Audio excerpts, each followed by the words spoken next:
Fala galera, beleza? Prazer, meu nome é Gustavo, sou daqui do Quebrando Fases e hoje vamos falar um pouquinho mais sobre o Bitcoin. Esse daqui é o segundo vídeo que a gente está falando sobre o Bitcoin. Se quiser, dá uma olhada aqui que o primeiro vídeo a gente contou um pouco de como foi construída e como surgiu o Bitcoin. Nesse vídeo vamos falar um pouco mais sobre blockchain, as transações, os tipos de carteiras, a mineração e também as taxas de transação. Nesse vídeo vamos falar sobre esses quesitos. Então, bora lá!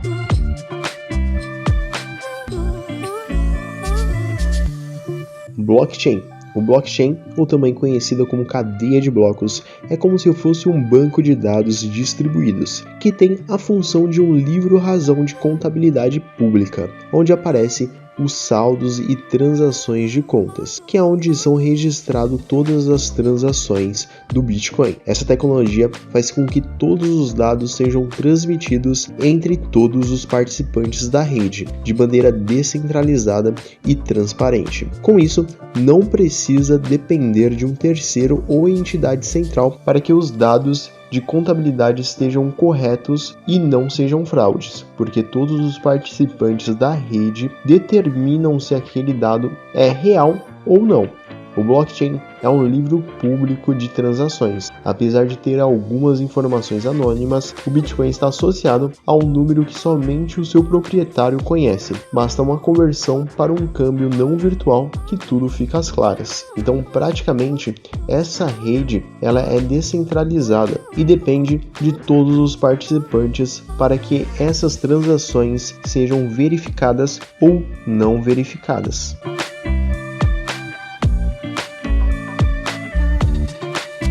Transações.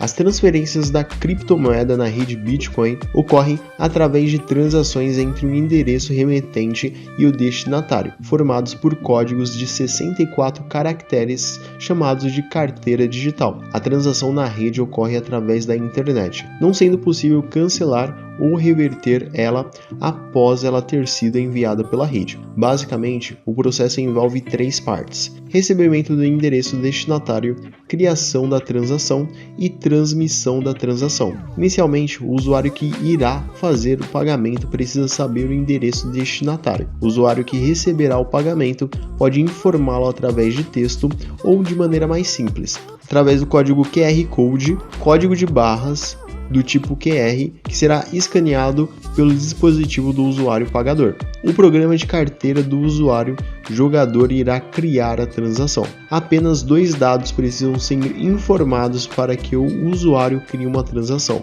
O usuário precisa apenas informar a quantidade de bitcoins que quer enviar e também qual é o endereço do Bitcoin destino. Carteiras.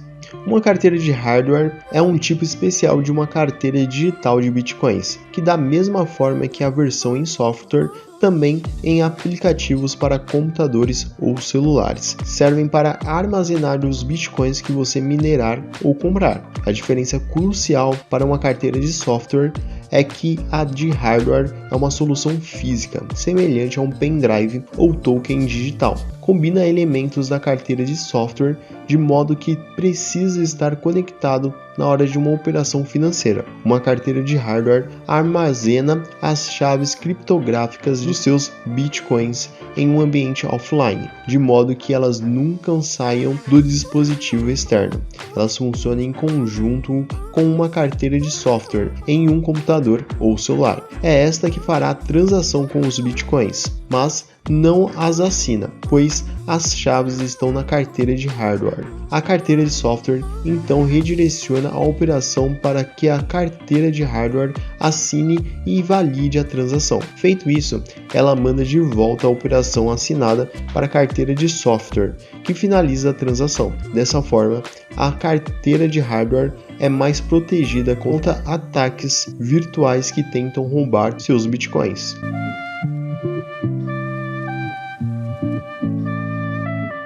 Existem 4 tipos de carteiras. Primeira, carteira física ou de hardware. Utiliza algum tipo de armazenamento físico, um dispositivo eletrônico das chaves privadas, como por exemplo um pendrive.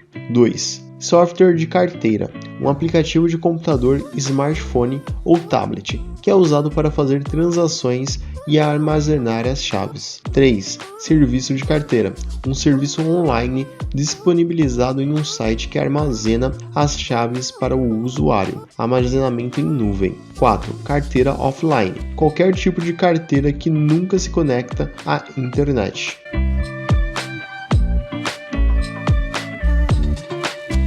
Mineração. A mineração do Bitcoin é um processo de adicionar registro de transações ao livro-razão público do Bitcoin, que armazena transações passadas. Este livro-razão é o blockchain, que foi falado agora há pouco. Minerar é intencionalmente feito para ter o uso intensível de recursos difíceis, de forma que o número de blocos encontrados por dia permanece constante. Blocos individuais devem conter uma prova para serem considerados válidos. Essa prova é verificada por outros usuários do Bitcoin cada vez que eles recebem um bloco. O Bitcoin usa uma função de hash como recompensa para provas. Minerar é também um mecanismo usado para introduzir moedas, bitcoins no sistema. Mineradores recebem taxas e um subsídio de uma nova moeda criada. Ambos servem com o propósito de disseminar novas moedas de uma maneira descentralizada, bem como motivar pessoas a prover segurança ao sistema.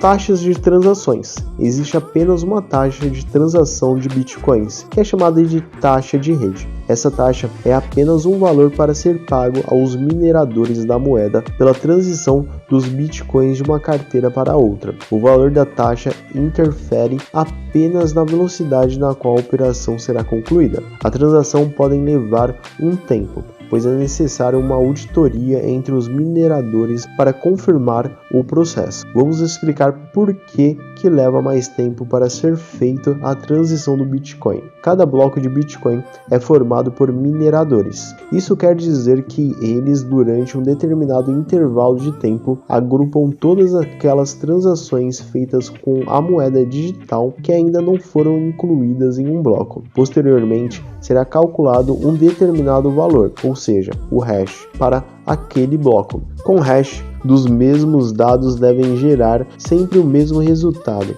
A única variável de cada bloco é o nonce. Com o valor do hash é invariável, os bitcoins estipulam um valor máximo que pode ser atingido por um determinado bloco. Assim, quando se encontra a variável de nonce para aquela quantia, aquele bloco passa a integrar a corrente de transações. O tempo médio levado para descobrir o nonce de cada bloco é de cerca de 10 minutos. Por isso, há um intervalo na conclusão de transações e no pagamento da taxa de recompensa aos mineradores.